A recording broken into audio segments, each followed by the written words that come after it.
Hi, my name is Brianna Poon, and this is my report for Lab 2 in Physics 2211. So the purpose of this lab is to analyze the motion of an object dropped from rest and falling somewhat slowly. In this case, I used a ball of paper. So to do this, I used Tracker to analyze the actual motion of the object, and then I created a computational model that illustrates motion with only gravity, and then I created another model that accounts for gravity as well as drag. And then after that, I compared my observed data with my computational models and analyzed the accuracy of my results. So the fundamental principles in place here are Newton's second law, which states that the net force acting on an object equals its mass times its acceleration. And then we also have the idea of gravitational force, which equals negative mg in the y direction, where m is the mass of the object and g is the gravitational constant here. And then drag force is negative bv squared v hat, where b is the proportionality constant, v squared is the speed of the object squared, and v hat is the direction of motion.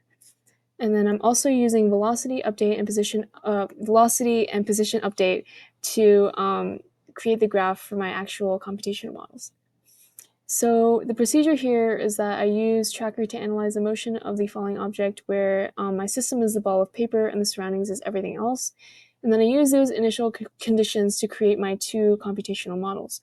So the assumptions in place here are that initial velocity is 0 meters per second since I'm dropping it from rest, and there also exists a turbulent drag force that is opposite in the direction of the object's motion and proportional to the square of the object's speed.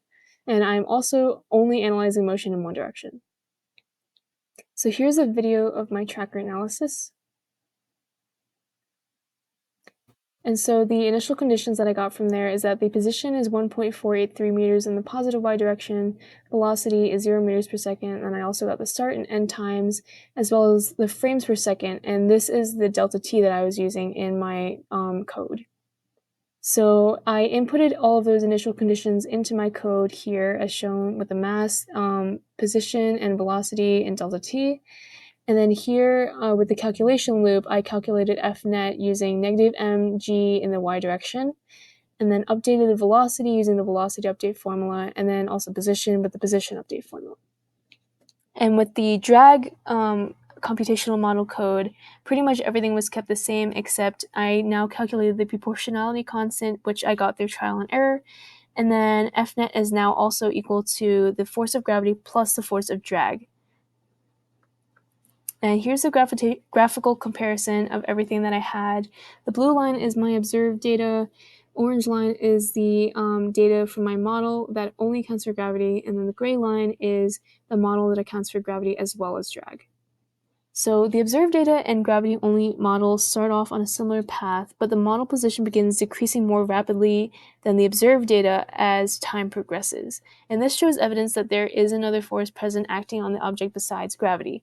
So the point of the drag-inclusive model was to kind of account for that and create maybe a better representation of what's actually happening. But as you could see, there was still some deviation.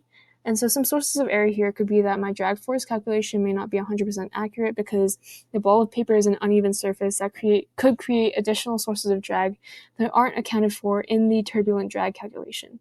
Additionally, there's always human error because I was manually inputting the points in Tracker, and there was some motion blur in the video that I had, which made it difficult sometimes.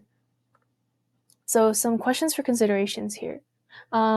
So the model that predicts terminal velocity is the computational model that also accounts for drag. And terminal velocity occurs when the drag force cancels out the force of gravity. And in this case, it occurs in the position versus time graph as it begins to level out and velocity reaches a constant rate, because when drag force cancels out the force of gravity, that's F net equals 0, meaning the velocity is constant. And if the object was initially thrown downward, terminal velocity would still remain the same. So I experimented with this through my GlowScript code, and this is an example where I changed the initial velocity to negative 5 meters per second in the y direction, and terminal velocity remained the same. It just was reached faster. And this makes sense because when you're throwing an object downward, you're not increasing the magnitude of gravity because it's a constant. So it makes sense that terminal velocity would remain the same. And so that is my report, and thank you very much for listening.